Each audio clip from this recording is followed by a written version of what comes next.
And thank you for doing this. And No problem. this is the third interview for the channel. And we have the oldest brother here with us. So how you doing today? I'm doing well, Jay. How are you today? I could be better, but it's going. It's going. You had the chance to talk to both my other brothers already, huh? Yes, I have. And they're kind of a character. Well, that just means you saved the best for last because you got me now. Yeah, probably. But first of all, I want to say happy anniversary. Well, thank you very much. So, I know that's why you couldn't get back to me quicker, but yeah, unlike I do understand. I always try to do that at least once a year, you know. So Yeah, once a year, right? Yep. Yeah, so I did talk to your two brothers, and they told me all three of you guys were indie wrestlers. Yep. We all three were in the independent circuit up there in the Midwest, up in the Iowa, Minnesota, Missouri, Illinois, Nebraska, sometimes over to Indiana and Wisconsin. It all kind of depended on where we were booked for the weekend. Okay. So they told me the ring name. What was your ring name? What was my what? In ring name. My reasoning for getting into wrestling? No, your name for wrestling. My name, my ring name. Yeah. Oh, my ring name was Big Dog Barber. And how did you come up with that? So it was kind of funny. My the very first match I ever had, believe it or not, was with Harley Race. Actually gave me my first shot back in the day. And at that time, I did not have a name. It was one of those things where my trainer gave me a call and he says, "Hey, Dust," he said, "I got an opportunity. Harley needs somebody to come down and work a show, and he needs to borrow the ring." He said, "Would you be interested in taking the ring down, set it up for him? He'll put you on the show. Just do whatever Harley wants you to do." I said, "Sure, no problem." So we get down there, and Harley goes, "What's your ring name there, boy?" And I'm like, "I honestly don't have one, sir." Okay. And he says, "Okay, tonight you're going to be Hardcore Hudson." And I'm like, "Okay." So for one match only, I wrestled as Hardcore Hudson. And then after that, my nickname at the time was Big Dog, and I was actually a licensed barber in in Iowa. So we kind of put the two together, and Big Dog Barber was born. That's pretty cool. That is cool. So, Josh told me that he liked to tag team wrestle better than single. What about you? Josh liked to tag team wrestle. The only reason I like tag team wrestling was to get a breather once in a while. Okay. But other than that, I prefer single wrestling. I never like to really rely on somebody else. You know, if the match was a stinker, it was my fault. If it was a great match, it was, my reward. So I did more single wrestling. I did do some tag team. Wasn't really my flair. There is actually a tag match, believe it or not. So I'm sure Josh told you that him and Corey were actually a tag team known as the Second Coming. There was another gentleman at the time that went through wrestling at the same time Corey did. He wrestled in the Second Coming as well. So there were actually three of them. There was one show we did up in, I want to say it was up in Wisconsin area. Okay. There might actually be video footage somewhere, or maybe Josh has it. But it was actually me and Corey tagging against Josh and this other gentleman, Terry, as the Second Coming. So that was the one match where all three of us were actually in the same match together, other than Battle Royals. Oh, I would love to see that. I would love to see that match. Yeah. So,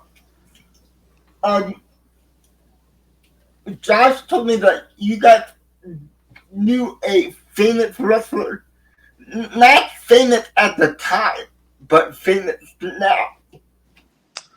And that was Tyler Black, or excuse me, Seth Rollins. yeah. Yeah. So I mean, Seth was on shows. He was just getting started about the time we were in there. He had been on some of the independent shows there in Iowa and the Midwest. Battle Royals, basically. Never had any one-on-one matches with him. I was more. I like more of the old school guys. Some of the young up and comers that were coming up. It was like, I'd wrestle with them, no problem. Mm-hmm. But if I was given the opportunity to wrestle, like with Brutus Beefcake, or I was put in there with Trevor Murdoch and some of those guys, then I'd wrestle with them without a problem. In fact, I didn't have a problem with too many people. So, what do you think of Seth then, and what do you think of him now? Wrestling back then and versus wrestling now. Totally different. Wrestling back then, when I grew up I was born in the mid 70s. I grew up in the 70s and 80s, got into the 90s. Mm-hmm. I was more, I grew up with, your Harley Races, your Bulldog Bob Browns, some of your old school guys like that. But then I was still around and still into wrestling when, your Stone Cold Steve Austin came around, your Rock, some of those guys. And I love that as well. It's just a different type of wrestling. Back then it was more wrestling that would, if you did a lot of headlocks and you'd sit there in a headlock for 4 minutes. And then all of a sudden, you'd have a quick little spurt of, a couple of punches, maybe a clothesline or something. And then you go back into a chin lock for another 2 or 3 minutes to take a breather. It's a lot more fast paced nowadays, a lot more action packed. And because of the television, because of streaming and everything being on video now, you have to keep the action going. Yeah. You can't sit in the chin lock for 2 or 3 minutes, or you're going to have people getting up and going and getting a beer or going to the restroom, and then you just lost viewers. Yeah, that's absolutely. So, Josh is your young brother, right? Josh is a younger brother, yeah. Yeah. He's about 7 years younger than me. Yeah. So me and Josh grew up in the same era of wrestling. Okay. In the 80s or 90s. Mm-hmm. What guy were you? Were you like a WCW guy or the WWF guy? Neither really. I was a wrestling fan. I mean, I watched WCW. I watched WWE. I watched AWA. I watched back when it was WCCW. I would watch it. I'd watch anything that was on. All-Star Wrestling in the Midwest. I'd watch that. And it's just, if it was wrestling, I loved watching it. I grew up with my grandfather, and I used to always sit, and even Corey, we'd go over to my grandparents and we'd sit and watch wrestling on Saturday mornings. And meanwhile, Saturday mornings. You get up in the morning, you watch your Saturday morning cartoons, and then about 11 o'clock or noon, All-Star Wrestling would come on in the Midwest. Yeah. Okay. Yeah.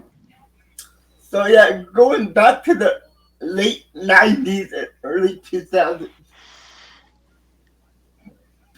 do you remember when DX took the Jeep down to the WCW gate? I do remember that, yep. Do you think it was a mistake for the WCW not to open that door? Ooh, that could have been a really good promotional Forbidden Door crossover for both organizations. Yeah. I think the problem with it was you had Eric Bischoff with WCW, you had Vince McMahon. Both are very, very prideful men, and they're like, no, I want to demolish the other competitor. I want to be the only one. I want to be the king on the mountain. And because of that, they missed a valuable opportunity by not opening it up. I mean, you're all your guys, your Triple H and Shawn Michaels, or your Kevin Nash and Scott Hall. They're all friends. They know each other. Oh yeah, all friends. And if you would have opened up that door, if it was given the opportunity, I don't think it would have been a brawl. I think they would all have been professional, so it would have either been, coming up to one another and just doing like a face-off type of thing, or maybe they would have got face to face and say, "Hey, let's make this thing work," and then they'd turn around and just start throwing fisticuffs and having a impromptu brawl type of thing. I don't know. Cool. That would have been cool. It would have been very fun to watch.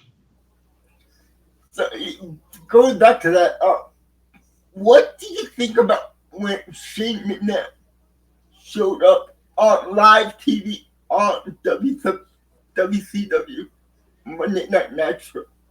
Yeah, so I was excited to see that because I was hoping Shane McMahon, if I thought he was going to buy it, and then turn around and Vince was going to let Shane run with it and say, "Okay, WCW is now yours. You go and you do your thing. It's still in the family. I still paid for it, but I'm going to let you see what you can do."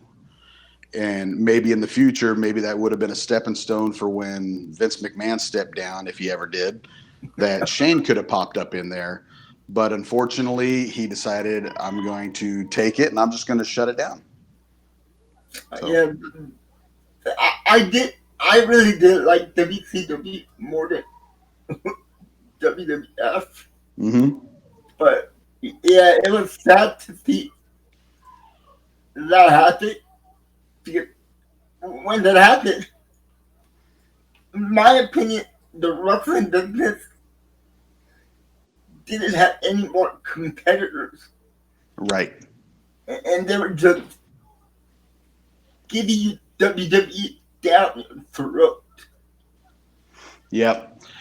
And, you go back to the 52 weeks that WCW just demolished WWE. Yeah. I'm a firm believer in the big mistake Eric Bischoff made was trying to be smarter than Vince McMahon. And he turned around and hopped on there and he goes, "Hey, we're live, but if you want to watch a taped recording, go ahead and turn into the other guy. You're going to see Mick Foley, Mankind, win the title." Yeah. That was a huge mistake because now all of a sudden everybody's like, well, I want to tune in. I want to see if he was right. And then they flipped over and they realized, oh, wait, this is actually a good match, even though it was taped. Yeah. So he kind of shot himself in the foot on that one. And then TNA came along. Mm-hmm. It was a small company, but what did you think about TNA? I love the six-sided ring. I love watching the six-sided ring. It was different. It was something new that in the Americas we didn't see.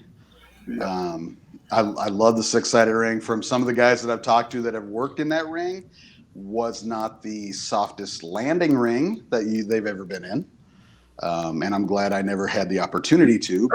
But if I was younger and I had that opportunity, I still probably would have done it anyway. But so in your wrestling career, in your opinion, which ring do you think it would have been harder to wrestle? The 4-side or the 6-side?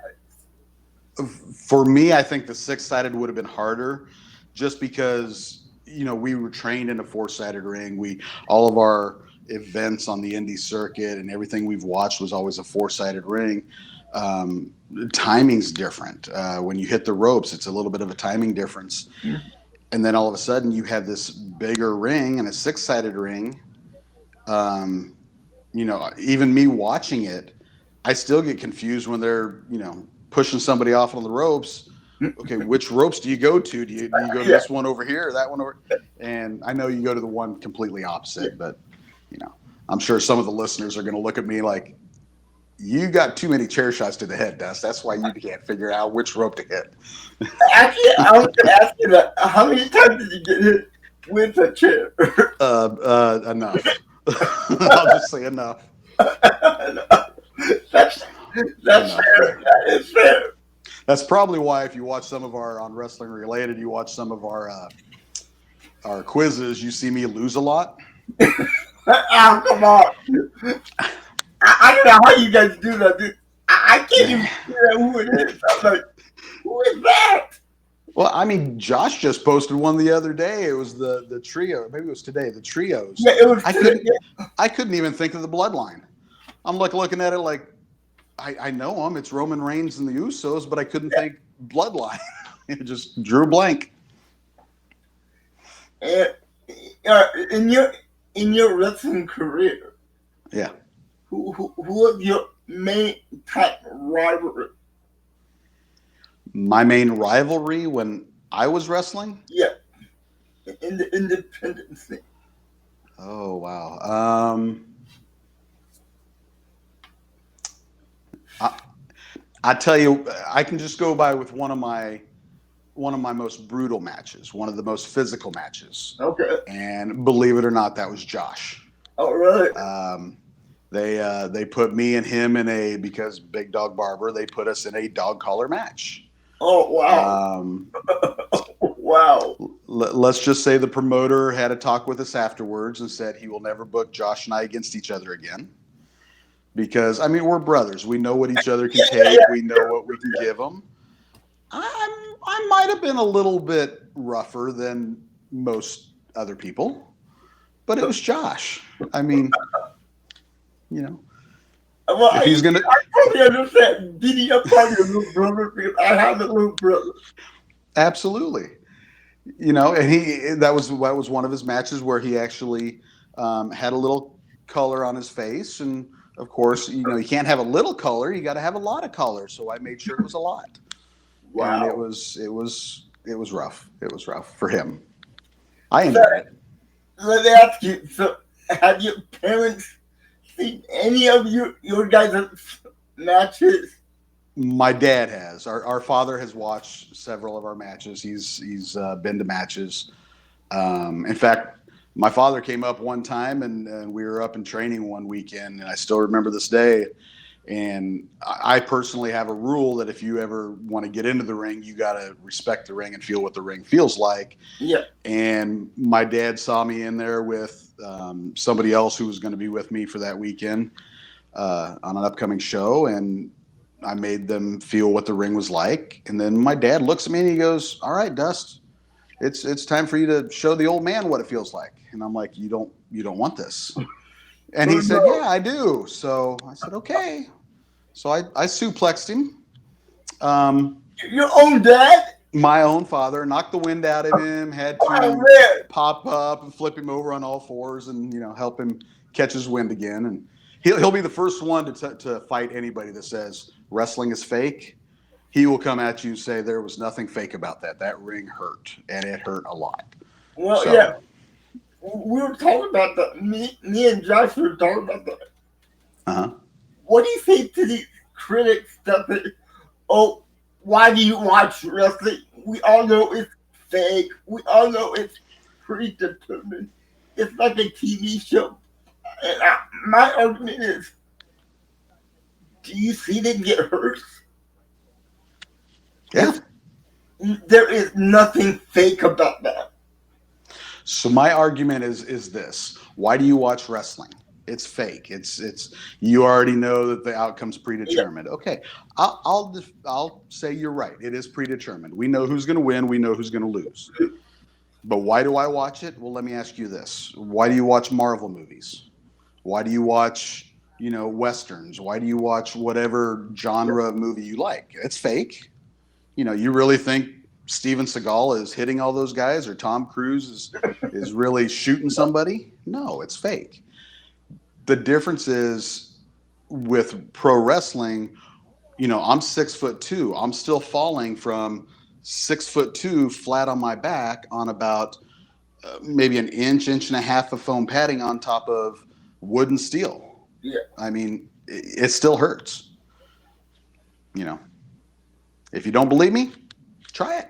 You want to try it? Yeah. Man, yeah.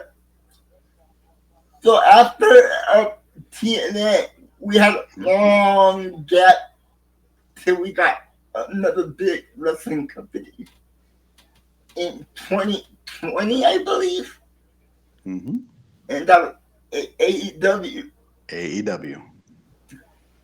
I know Dr. Josh Josh is a big AEW fan over WWE, and Corey told me that he likes both equally. What about you? Okay.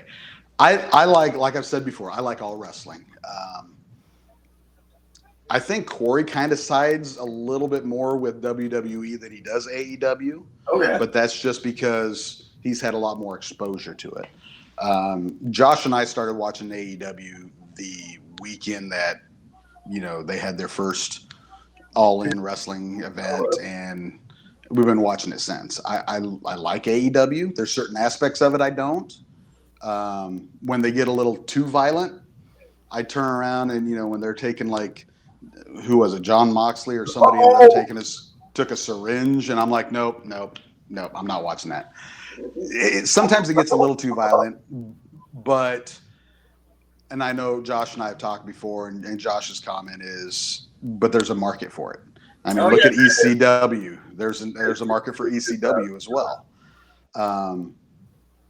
And I'm a firm believer, if you don't like it, go to the restroom, turn the channel, watch something else. Yep, that's right. I like it all, though. I like it all. I didn't like the bump that John Moxley took. I think he took like a suplex. Ooh, on the nails? Yeah. Yeah. And you can, they were trying to take it out, and you can see the nail just pull on the skin. Yep. I looked away on that one a couple times. I'm like, is that supposed to happen? Because can they show that on daytime? It's fake. But it's fake. You don't watch it. It's fake. There's nothing fake about that. Nothing fake about that. No, man, that must have hurt. Yep. I would not. I had certain limits that I would not do. And that's, if you ask me, do you want to fall on thumbtacks? Nope, I'm good. No. So you never had a thumbtack? No. What about a table that's on fire? No. I've been, when I was younger, I made the mistake of playing with fire, and I got burnt, and I know what that feels like. And nope. Really? I've been through tables. I was young and dumb and playing with fire, and had a piece of cloth that was caught on fire, and I snapped it, and all the fire and ashes and everything came right back into my face. So, yeah. Spent the night at the hospital and had a bunch of stuff put all over my face, and looked really stupid for several weeks until everything healed up. Oh man, you should have had that in your wrestling career. No, I'm good. No fire for me. So so let me ask you. We're gonna go to the Green Bay Packers. I don't know how you became a fan of the Packers, really. It was probably the late 80s, early 90s. So I watched football, but I wasn't really into the NFL a whole lot. Okay. When it comes to the wrestling thing, I like the Chicago Bears because, the Bears came into the WWE for a little while and did a battle royal. I think William the Refrigerator Perry in the 80s was in a battle royal. That was fun. I have respect for the Bears. I'm a Packer fan primarily because they are not owned by one person. The Packer fans are a public entity owned by the fans, and that's what I like. Like I said, I respect the Bears.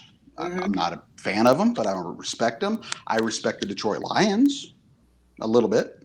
I don't respect the Minnesota Vikings at all. Me either. I'm a firm believer. You'll earn my respect when you win a Super Bowl. And last time I counted, we've got how many? And they've got 0.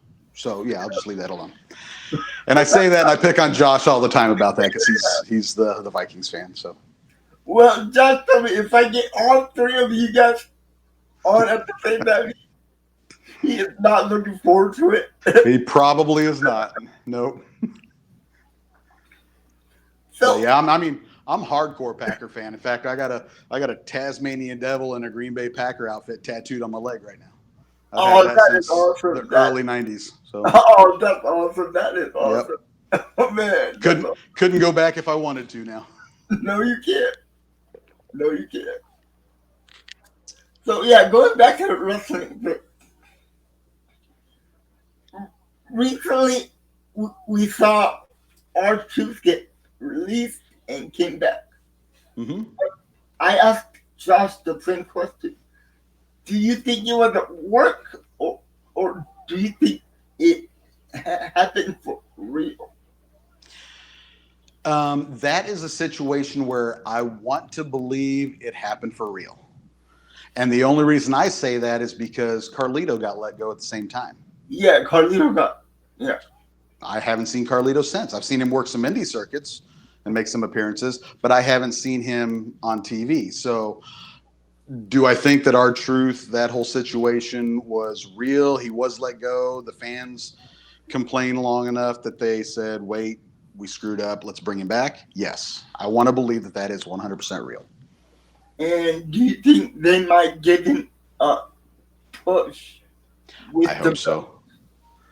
I hope so. The man is a staple in pro wrestling. He has been around. There is not a whole lot he hasn't done.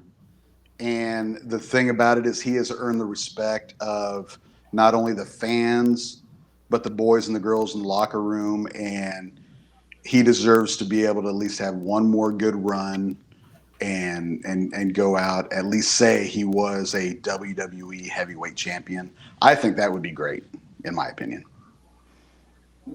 Going back to that, if they do give him a push, my idea how he can get the belt is at the last match that John Cena wrestled, it will be R-Truth wrestling John Cena on the final match in the WWE and beating John Cena for. How would you think he might get the belt? So for me, it's going down in the record books, and if he goes down in the record books as a WWE champion, kind of like even Drew McIntyre. Drew McIntyre goes down as the world champion. He won, even though it was like 2 minutes and 38 seconds or whatever it was. But in the record books, he was the champion. Yeah, he was the champion. I would like to see R-Truth win. I would like to see him beat Cena for it. Mm-hmm. Do I think he's going to, if they do go that route, do I think he's going to be a champion long? No, not at all. It's not going to be as short as Drew McIntyre, but. Well, it might be maybe Seth Rollins comes out, cashes it in. It's possible. It's possible. But I tend to think that Triple H is a little bit more creative, and maybe he'll give him until like Monday night and then do something. The next day. The next day, maybe. Something like that. Longer than Drew. That's all I want. So we're going to talk about AEW. Do you think it was a mistake they hired all these former WWE guys? When AEW first started, it was a great product. You're watching these guys with no name make a name for themselves. Right. And that was pretty cool. But now it seems like every time WWE releases people, AEW hires them, and it's just like WWE right now. So that's why I lost interest in AEW.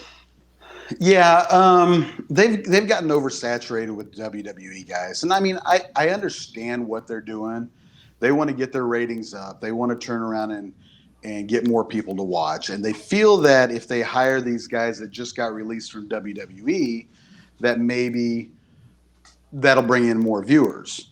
The problem with that is they got released for a reason. Yeah. Whether that reason was they weren't bringing enough, as Jim Ross used to say, you got to put butts in the seats, Mhm. And if they're not putting butts in the seats, you're not going to be in the WWE. You're not going to be in whatever the organization is. And I think that they've gotten let go from the WWE, picked up by AEW, and then Tony Khan doesn't know what to do with them. I mean, he's trying to do his own thing. He's trying to make all the calls himself. I think he needs a writing team to help him out. More wrestlers that have been in the business to turn around and help Yeah. make up the storylines. And I think he's just gotten oversaturated with WWE wrestlers. My personal opinion, I love seeing the indie guys. The indie guys work. They're trying to get to that big name, that big card on AEW or WWE or TNA or even ROH right now. And the thing is, a prime example. I took my son, or one of my sons, I took him to a wrestling match here in South Carolina. On that card, I see a guy by the name of JD Drake. And I'm like, ooh, I kind of like this guy.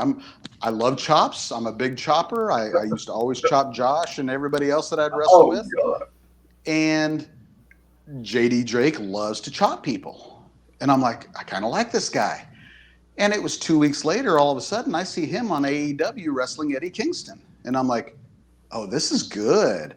Guys that we see on the indie circuit that, a little boy or a little girl or, just a fan from the 80s or 90s happened to go to a local event. They see somebody and then they're flipping through channels and they see that same person on TV. They're going to sit there and they're going to watch. And they're going to be like, okay, who else might they have that I might have seen? And for me, that's what gets more fans because they see him in person. They have that personal interaction with them. Mm-hmm. And then they see him on TV. They're like, hey, I saw that guy.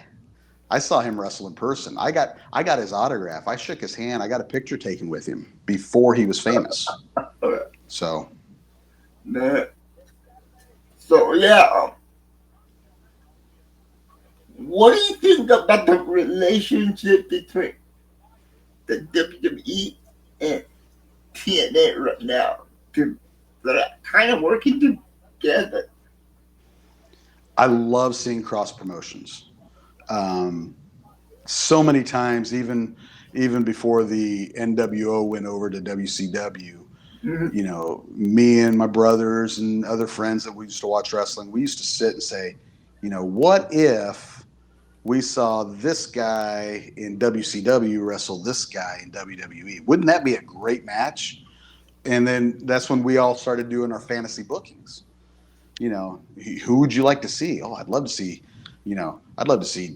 Dean Malenko turn around and wrestle Chris Jericho from WWE, the Y2J guy versus Dean Malenko, not the Lionheart. Yeah, not the Lionheart. Things like that, and it's just it's fun. It's fun to do that. It's fun to imagine.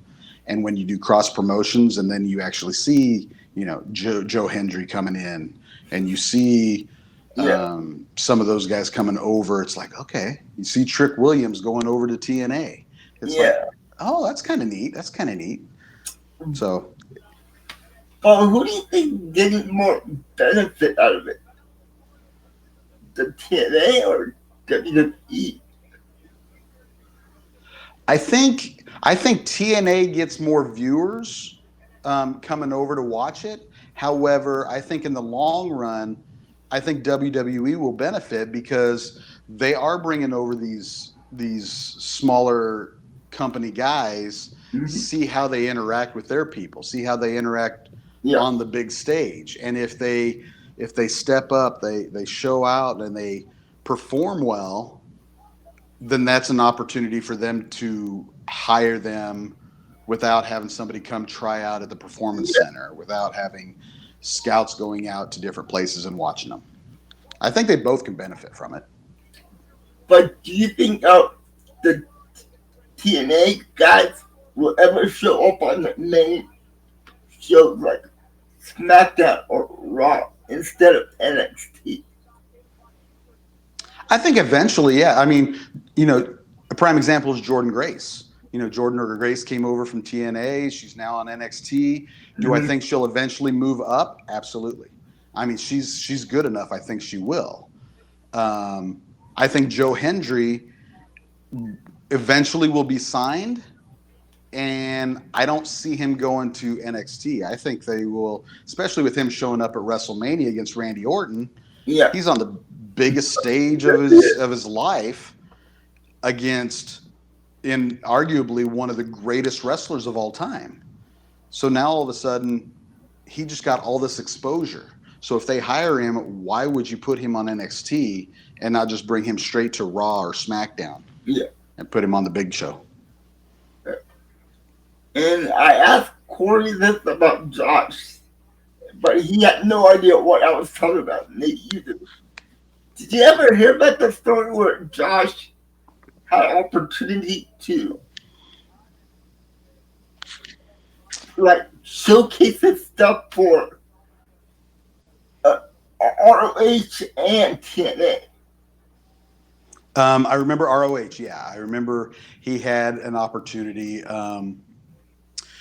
The indie circuit when we were growing up and when we were in the business, it was kind of like the territorial type of mentality, and it was a situation where if you go wrestle for this guy, okay, now all of a sudden this promoter, they don't want you on their card because you know what, they feel like they were betrayed because you went over to this other wrestling promotion, and vice versa. The problem is, Josh made the decision Josh felt he needed to make at that time. Do I think he could have moved on and done greater things? Absolutely. I may have been the first of the three of us to get into wrestling, but hands down, I will be the first one to tell you I think Josh was a better wrestler, a better performer. And I think he could have made it a lot further than what he did. But you got to have that right moment. You got to have that. You got to be able to make a decision. You got to be able to say, okay, I'm willing to leave my family. I'm willing to pack things up and just go at a drop of a hat type of thing. If you're not willing to do that, not ready to do that, maybe that's not your life. Maybe that's not what you want to do. Yeah, because Josh told me that for some reason, he doesn't know why, but he got screwed out of the opportunity to showcase his stuff on ROH because some other promoter got mad at him or something like that. Mm-hmm. And Josh actually told me that he got stiffed out of $500 that he already paid for a mini camp of wrestling that he needed to take before he could actually show stuff to ROH. Mm-hmm. And so he got a phone call halfway there going, turn back around, you can't take this class. And I don't know. I don't know all the details to it. Josh would know more than I did. I remember bits and pieces of it. Like I said before, maybe just too many stop signs or something. I don't know. Wow. But I don't remember all the details to it. But I remember he had an opportunity and it fell through. It didn't work out. So in your career, do you have any good stories about in the ring, or what happened inside the ring, or what happened outside? I got a lot of stories. Here's brutal stories, like really, really brutal. Well, let's go back to my very first match. Okay, my very first match, like I said, was with Harley Race. Harley's old school, and I love Harley Race. As much respect, and the thing is, Harley was old school, and Harley's mentality in the old school wrestling is, we're going to put this young guy, this young up and comer. It's his first match. We're going to put him in here with a seasoned wrestler, and I'm going to have my guy beat the snot out of him. And depending on how he responds will depend on what we do with him after that. And that night, I showed up. I set up the ring. It happened to be a 4th of July. So let's see, this Wow.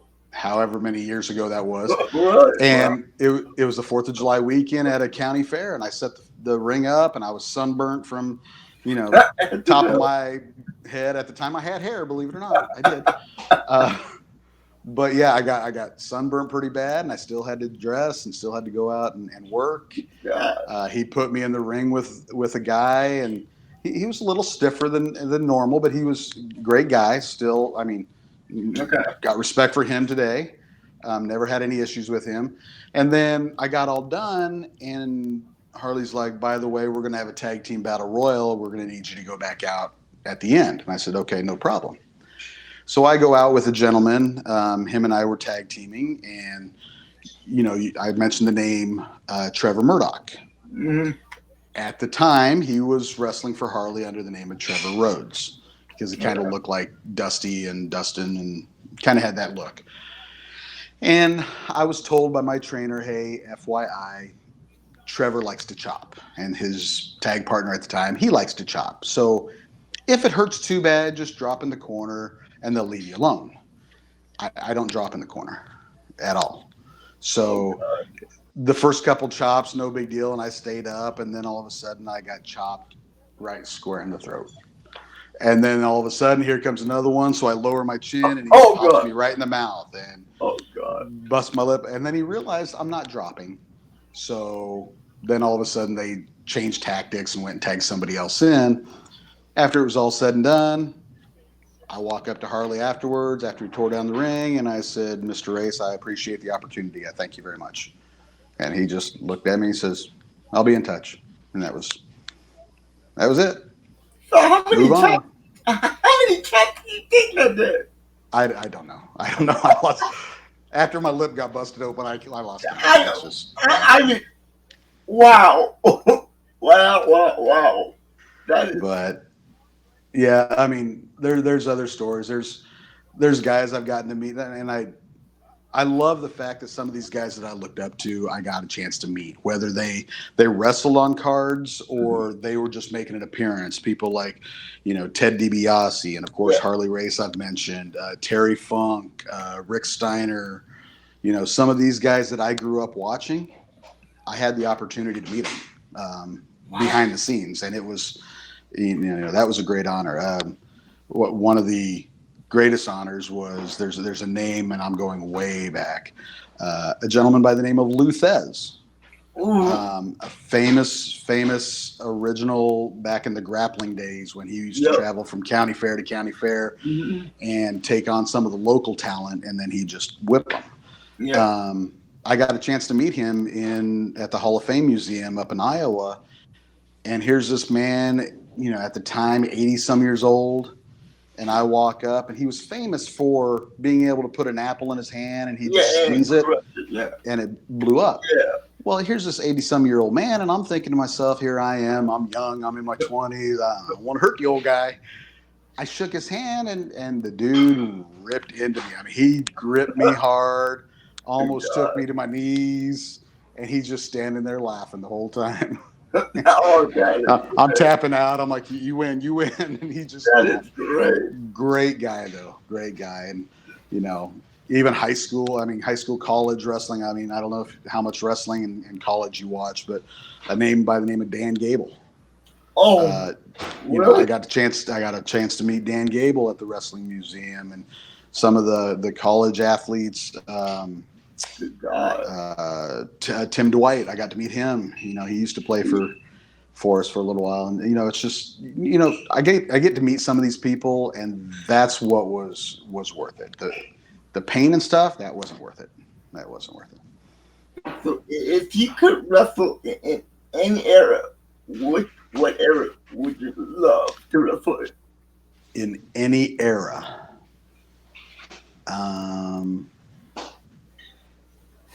Wow, that's a tough one. There's a lot of eras that I would love to. I mean, of course, the Attitude Era, that type of thing. That was always fun. Honestly, I'm an old school guy. I would probably go back to, Jerry Lawler in Memphis. I'd love to go wrestle at that time period, or the Freebirds and the Von Erichs down in Texas at the Sportatorium. Okay. I would love to go down there and be at that. I mean, the feel and the atmosphere. My all-time favorite of all-time favorite greatest wrestler that I loved was King Kong Bruiser Brody. Ooh. I would never want to wrestle him. Why not? So Josh and I have talked about this, and here's the deal. There's certain people that are believable. I mean, when you can turn around and come out of that locker room and the fans just spread because they don't want to get close to you, you know, people like Bruiser Brody, Abdullah the Butcher, even Vader used to do that. You know you're playing your part good. When you can come out and you have fans that are running, you know, Stan the Lariat Hansen, when he came out and he started grabbing chairs and coming at, people would spread. Yeah. You know, and it's just, you know, those are the guys that made me believe, oh yeah. There's a certain aspect that's real. Yes, it is. Gee. Anyway, so how did you get into this whole YouTube thing with his brother? So that's a funny story. Josh and I we used to talk wrestling all the time, especially after AEW started. I'd call him once a week, or he'd call me, and we would talk about, man, did you see what happened Wednesday night on Dynamite? Yeah. What'd you think of that? Oh, I thought it was great. What do you think of Jade Cargill? Oh, I can't stand her. So we'd move on to something else. And if you watch any of our programming, I especially the live streams, I'm very opinionated on my opinion on Jade Cargill. Great lady. I'm sure she's a great lady, a great mom. Much respect. You've done what I could. Good job. You need more practice. So, Okay. Josh and I, we would talk, and I said to him one day, I'm like, why don't we just do this like I'm sorry for the sounds in the background. Why don't we just do a podcast, or just record it? I mean, we talk wrestling all the time anyway, and I mean, you have your opinion, I have my opinion. Why don't we just record it and, you know, see if anybody wants to listen to us ramble? And Josh goes, good idea. So then all of a sudden, about a week or two later, Josh calls up and he goes, hey, I think we're going to go ahead and do that. And I already talked to Corey, and Corey wants to be in on it too. And I'm like, okay. So three of us, three very strong, opinionated brothers that like to beat on each other, would have opinions on different people. Okay, yeah, I can see how that would work. I can also see how it could fail, but hey, let's try it. So, you know, one thing led to another, and we started with the podcast format, and Josh said, you know, we're not getting a whole lot of traction. We're getting some, but not a lot. And he said, let's try something. So then he tried the game thing, and that started taking off a little bit. And I think people just like seeing me lose and come down to the end and say, I'm going to bet it all. And then I end up with a big zero. But whatever. I have fun doing it. And everybody has fun laughing at it. So there you go. But I did hear that you have another brother. Yes, we do. And I heard that he's not into wrestling that much from Josh. No, however, he did participate in a wrestling event we did. Really? Back in 2000, and I remember this because this was the year my wife was pregnant with our first son, so this would have been 2002. Okay. I was tagging up with Brutus the Barber Beefcake against a couple of guys, and the other guys, one gentleman who was one of our trainers, he wrestles as TS Aggressor, and TS and this other gentleman, Mr. Destiny, they came out at the beginning of the show, and they came out with this gentleman, and his hands were duct taped, and he had a bag over his head. You couldn't really see who it was or anything. And it happened to be our youngest brother. And when they took the hood off, or took the bag off his head, they had shaved everything down to just stubble and put the letters TS in the back of his head and said, well, this is one of Big Dog's illegitimate brothers, and this is what we think of him. And then they just started kicking my youngest brother and putting the boots to him, and well, then of course you can't have that. So of course I come out with a chair and scare him off, and then that led into the match with me and Brutus against him. But did you know that was going to happen or no? Yes. Everything. I mean, it's predetermined. We know what was going on. Oh, come on. So it would have been cool if you didn't know. Well, being the barber in the town that we were doing it in, and it was in the town where my shop was, my youngest brother said, that's fine, but if you're going to do that to my hair, you have to be the one to fix it. And I'm like, okay, fine. So I made sure that it was fixable, and I shaved the letters in the back of his head, and then, yeah. But no, he wasn't really big into wrestling a whole lot. No. Yeah, that's what I heard from John. But that's a cool story, though. Yeah. That is a cool story. Yeah, one last question, and Sure. let's go. Do you have any advice for other smaller YouTube creators? Advice for other YouTube creators. So Josh is more of the YouTube guy. But what I have seen from what he has done, probably the biggest thing that I've seen is, and he preaches it to us all the time, is consistency.